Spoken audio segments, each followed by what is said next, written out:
Good evening, ladies and gentlemen, and welcome to this evening's performance. Before we get started, a word from Chancellor Joan Davis.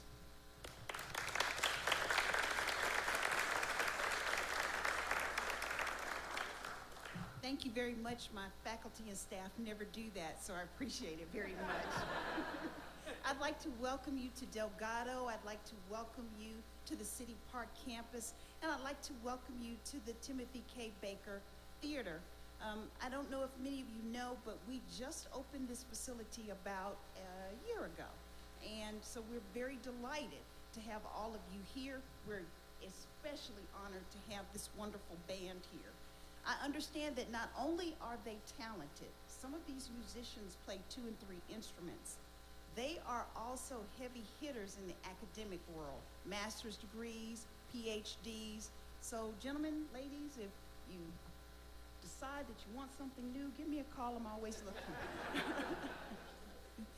I understand from the general that they will be on national television in New York next week on the Fox channel, but tonight they will be performing for us, and we are especially honored. So ladies and gentlemen, I'm pleased to present to some, introduce to others, the Marine Corps Band.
Ladies and gentlemen, please rise and join us in singing our national anthem, the Star-Spangled Banner.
Thank you.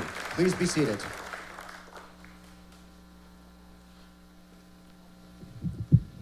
Good evening, ladies and gentlemen. On behalf of Lieutenant General Rex C. McMillan, Commander of Marine Forces Reserve and Marine Forces North, we welcome you to this evening's performance. And once again, we'd like to extend a special thanks to Delgado Community College for hosting this event tonight. Your staff's been really wonderful the last 3 days helping us out, rehearsing this facility. So thank you.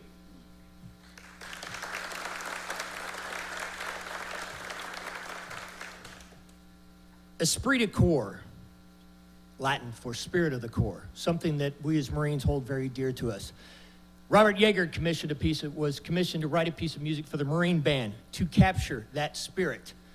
The conductor at the time was Colonel John Bourgeois from Louisiana, right here from New Orleans. And this is that piece, Esprit de Corps, the spirit of the Corps.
spirit of the Corps. Could you feel it? That's a fun piece. Next piece, as was mentioned, we're going to New York next week, and we're taking this show with us too. So we thought we'd play something that they might recognize too. But this being a show town, a theater town, you'll probably recognize too. And it involves a little bit of audience participation. Are you all familiar with West Side Story? There's a dance. The mambo. You know the part.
Well, with the Olympics just closing up, we thought we'd pay tribute to what a great job our team did down there. 121 medals, 47 gold.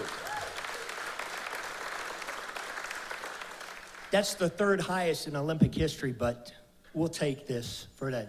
What a great job our team did. This is a theme from one of the many Olympic themes that John Williams has written over his career. This one is Liberty Fanfare.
Liberty Fanfare by John Williams. Well, since we're going to New York, and our headquarters for Marine Forces Reserve is right here, we thought we'd take a little bit of laissez le bon temps rouler on up to the Big Easy.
Well, we're getting to the part of the program that I've been looking forward to.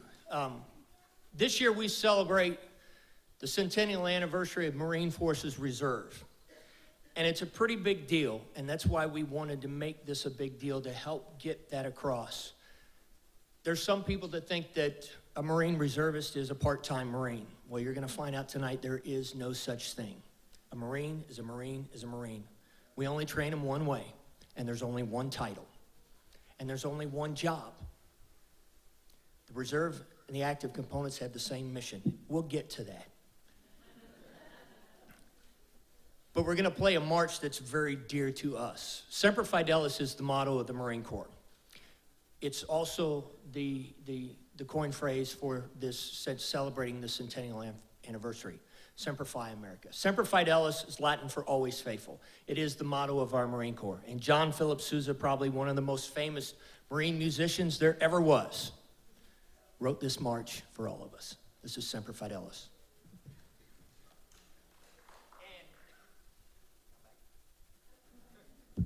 I need to take this opportunity to introduce Gunnery Sergeant Justin Hauser. He's the enlisted conductor.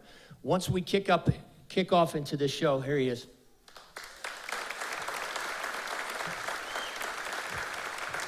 Almost. Once we get started with this story, it's gonna keep going with seamless transition, so I won't get that chance to introduce him later, but he's my right-hand man. He's the enlisted conductor, my associate conductor for the Marine Corps Band New Orleans.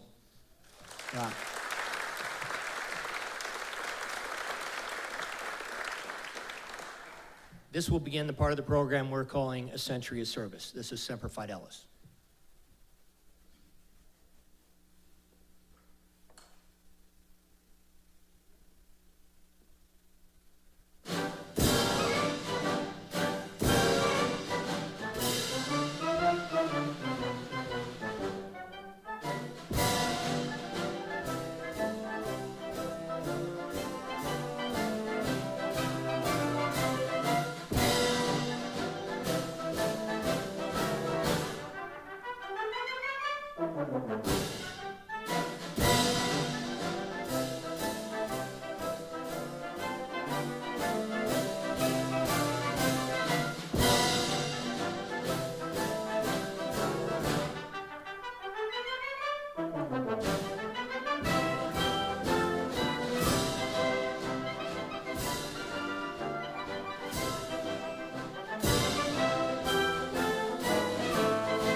Papers, 2 cents. Papers, 4 years of war leaves millions dead. Get your latest news here. Big news from France. Read all about it. Germans close to Paris. 25 miles in 5 days. Those Huns are tough. They're really putting the squeeze on those poor folks in France. The French are fleeing. Get the whole story. Right here, folks. French ask America for help. That's right. France knows they are no match for the Germans. So we send thousands of Marines. Says here, when the French said war's over, you better retreat, a Marine told them, retreat? Hell, we just got here. Those Marines, those Leathernecks, they're always the first to fight. That's right, folks. Hot news right here, straight from the battlefield. Hot news right here from the reporter on the scene. Get your papers here. Big news from France. Our Marines are heading to a big fight at Belleau Wood. Hey, folks, go see for yourself the big fight. Right over there.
Opha Mae Johnson was the very first female Marine.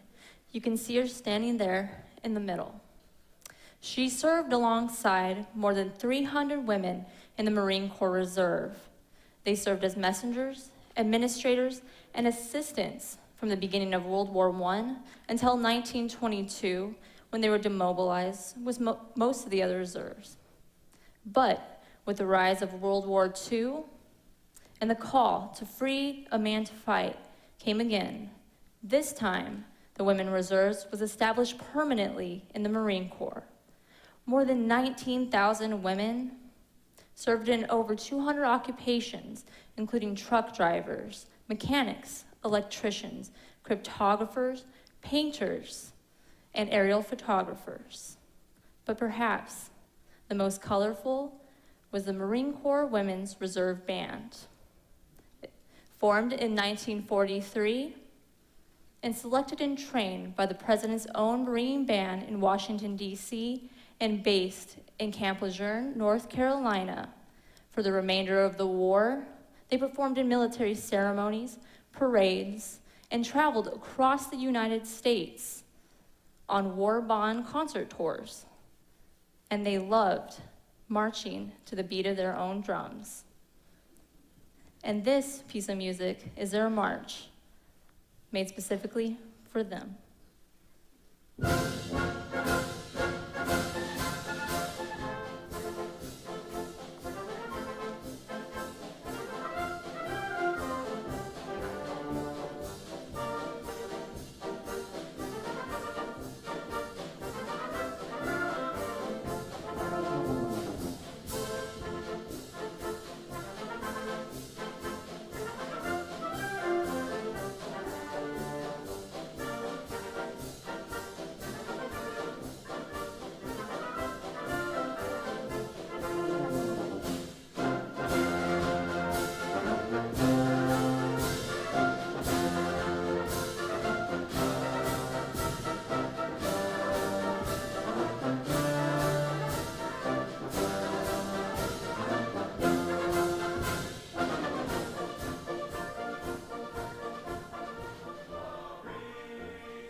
On June 25, 1941, President Roosevelt issued Executive Order 8802, establishing the fair employment by the armed forces.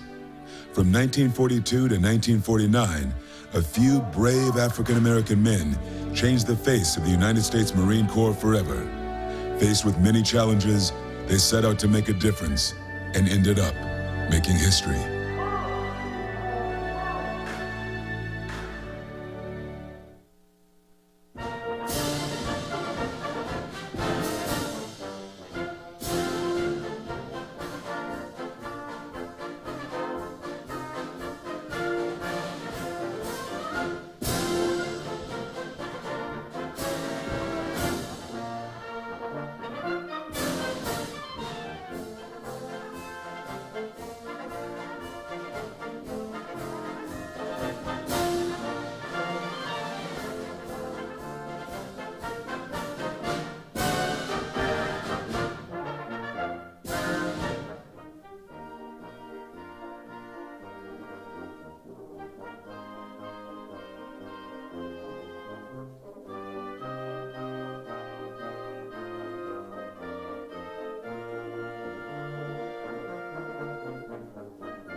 Have you ever heard of Sergeant Major Gilbert Hashmark Johnson? He was one of the very first African Americans to join the Marines. And back then we were all reservists. We call him Hashmark because when he arrived for training at Mumford Point, North Carolina, he had more stripes on his sleeves than he did on his shoulder.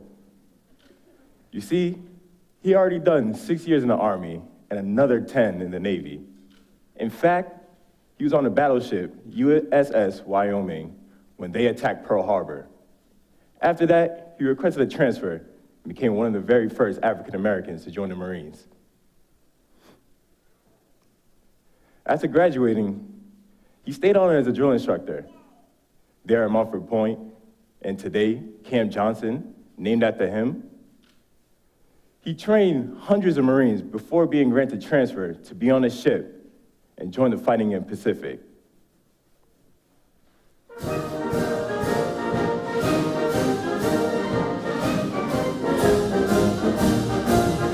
Over the seas, let's go, man. We're shoving right off again. Nobody knows where or when. We're shoving right off again. It may be Shanghai. Farewell and goodbye. Sally and Sue, don't be blue. We may be gone for years and years, and then we're shoving right off for home, shoving right off for home, shoving right off for home again.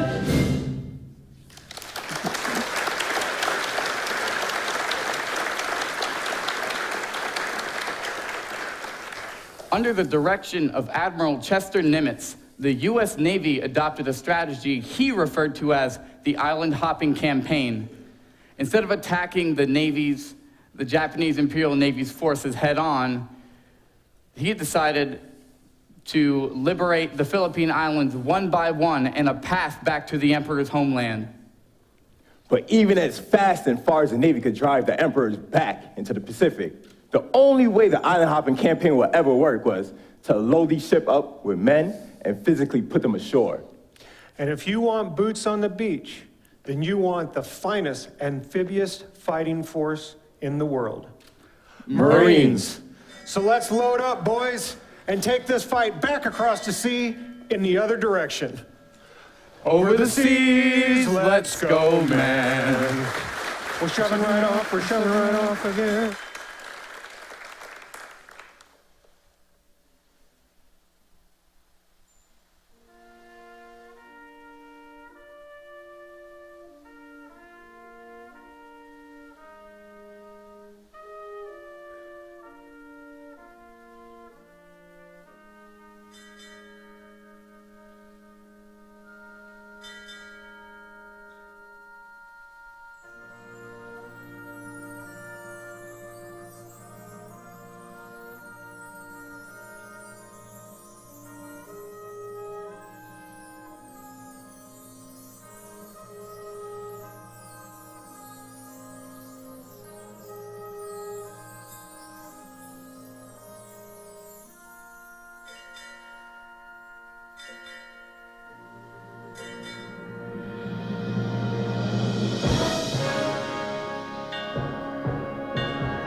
Dear Mom and Dad, we've been at sea now for I don't know how long. Living in this big boat is like riding in the belly of a whale. It's big, it's hot, it's humid. And she grumbles like we're giving her indigestion. There's not much to do on this ship while we wait, but clean your weapon, play cards, and read old letters again.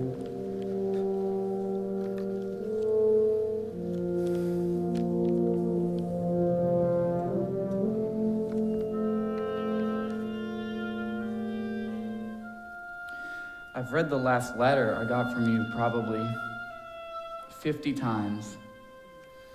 Reading it again is like watching an old movie over and over again.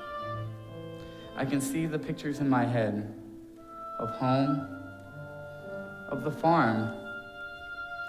I can even smell the hay growing in the fields. It reminds me of what I'm fighting for. But I can't help but wonder where we're going. I mean, I know what I'm doing. I haven't forgotten why I've enlisted, to defend my country, my family, our freedom.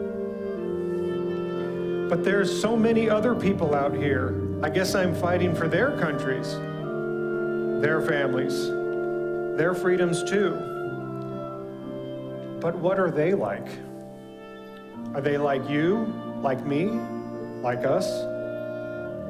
I'd like to think they are, and that they want to live in freedom just as bad as I do. That's why I'm here, to give freedom back.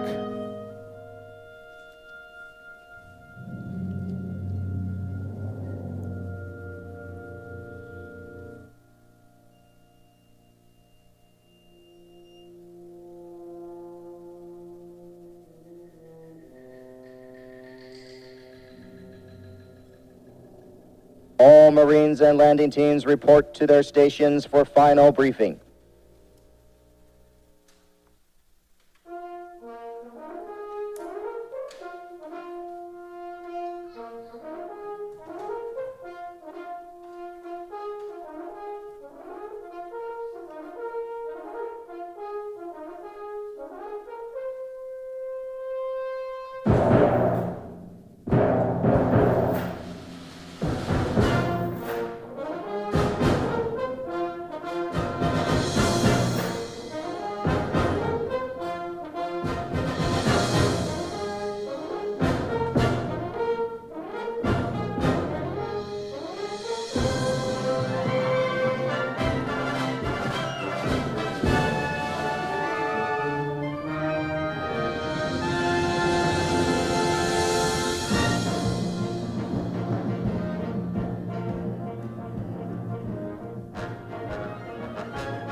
Thanks to your generosity, Marines have delivered Christmas to children in need since 1947.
My name is Dr. Owen Smith, PhD.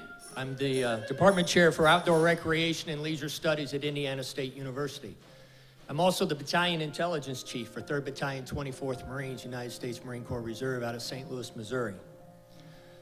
August 2nd, 1990, Saddam kind of took the world by surprise when he invaded Kuwait, but the Marines immediately responded with 1st and 2nd Marine Expeditionary Forces deploying to Saudi Arabia to stop the advancement. And the leaders of the world gave him an ultimatum that he would immediately and completely withdraw from Kuwait. And he ignored that order. As a matter of fact, he started to dig in. And it was about September we realized it was going to take force to get him out of Kuwait. And that's when the reserves started getting the call. It was about early October. Phones started ringing. Once again, reserve units would augment the active duty forces that were already gone. But this time would be different. Because of the high intensity training level of proficiency, for the first time the units would keep their unit integrity and deploy as a unit throughout the duration. Excuse me, I gotta answer that call.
We deployed so fast and the war was over so fast, the fashion police didn't check us when we went out the door.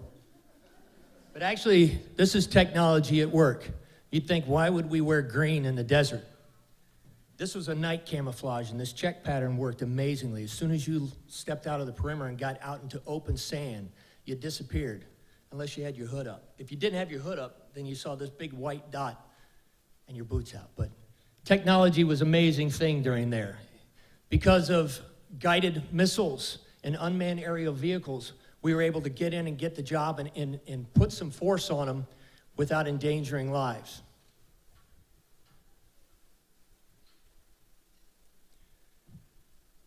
And as good as technology was, some of the technology didn't help us keep in touch with home. We didn't know what was going on so much, but I had a Walkman and 4 cassettes. That was it. But once we got on the plane and started heading home, we started playing the songs that were hits back while we were gone. This really wasn't a hit. It was an anthem. If tomorrow all the things were gone I'd worked for all my life, and I had to start again with just my children and my wife. I thank my lucky stars to be living here today, 'cause that flag still stands for freedom, and we can't take that away. And I'm proud to be an American, where at least I know I'm free. And I won't forget the men who died, who gave that right to me. And I gladly stand up next to you and defend her still today. 'Cause there ain't no doubt I love this land.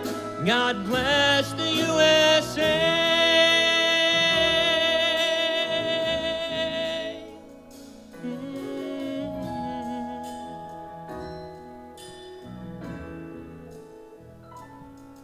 From the lakes of Minnesota to the hills of Tennessee, across the plains of Texas, from sea to shining sea, from Detroit down to Houston, from New York to LA, there is pride in every American heart, and it's time we stand and say. You know, the genesis of this song came about because of the lessons learned after the Vietnam War, because we didn't support some of our troops the way we could have, the way we should have. But when this song came out, it wasn't just an anthem. It was a promise that we would never do that again.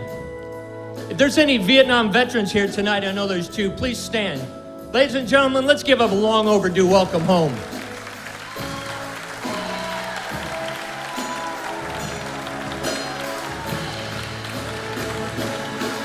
And I'm proud to be an American, where at least I know I'm free. And I won't forget the ones who died, who gave that right to me. And I gladly stand up next to you and defend her still today.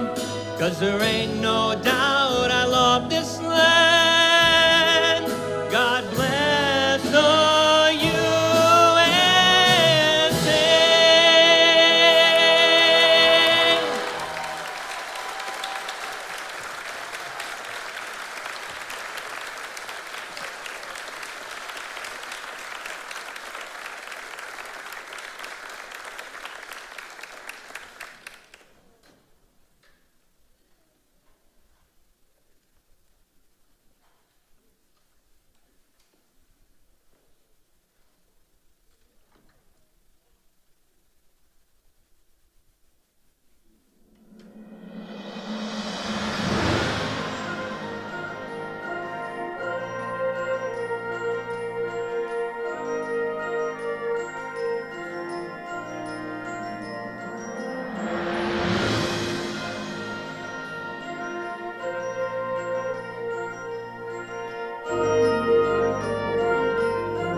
We make Marines. They come to us from all walks of life, from every state in our country. They come from U.S. territories like Guam, the American Samoa, the Northern Mariana, U.S. Virgin Islands, and Puerto Rico. It makes no difference to me if they're active duty or reserve.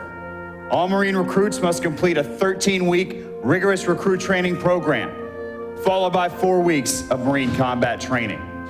It's an intense mental and physical process that hones each recruit against our institutional core values of honor, courage, and commitment. Only the most elite will finish and earn our precious title. It cannot be bought. It is never given. We make Marines only one way. It is earned.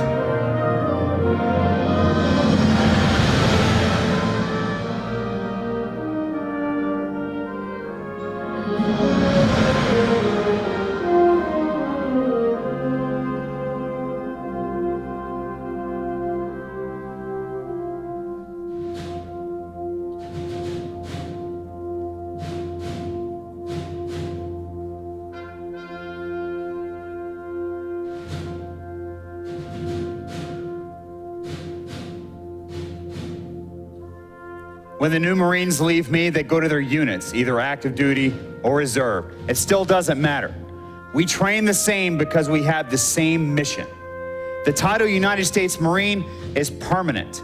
It doesn't matter if you're in uniform or civilian clothes, at work or at home. The responsibilities of honor, courage, commitment, and the title United States Marine never rest. And Marines may be called upon to respond to the defense of our nation or as a civilian in crisis.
Freedom and fear are at war. The advance of human freedom, the great achievement of our time and the great hope of every time, now depends on us. Our nation, this generation, will lift a dark thread of violence from our people and our future. We will rally the world to this cause by our efforts, by our courage. We will not tire, we will not falter, and we will not fail.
Thank you for coming out this evening and sharing this with us.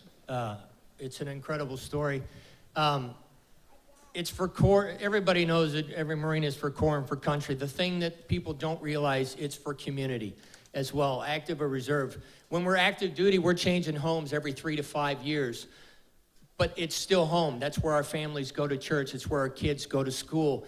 It's where we eat, play, and sleep in your communities. And thank you so much for welcoming you to welcoming us to your community for the time that we're here. For the reservists, it's still all about community because that's where they live. Many times that's where they're born. That's where they continue to serve in uniform. That's where they continue to serve in civilian attire. But it all comes down to one thing. It's Marine. There's one title. Everybody earns it. Those that earn it, it's one title. It is forever. Once a Marine, always a Marine. Thanks for coming out tonight.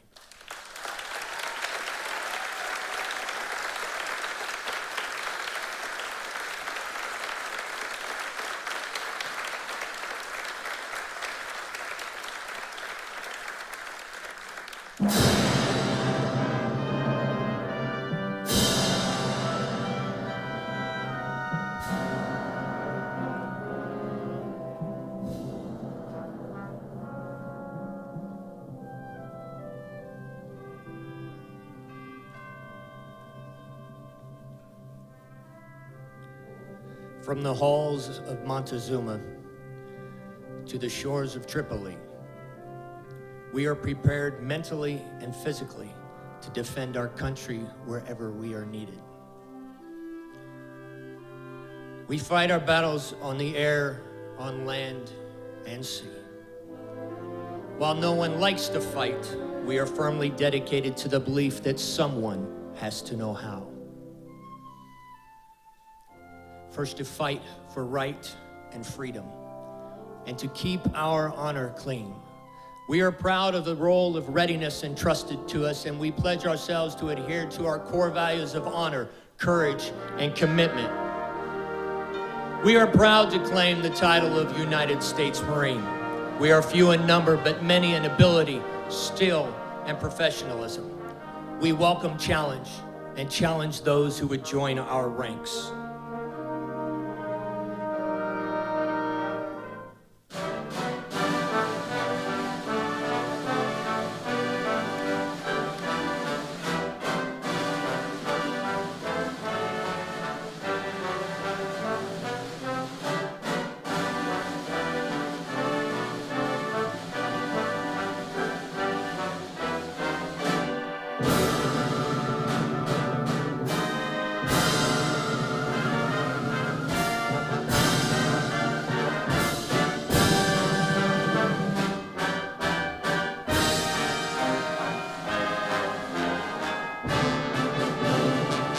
The Marine Corps Reserve. We are the Marines among you.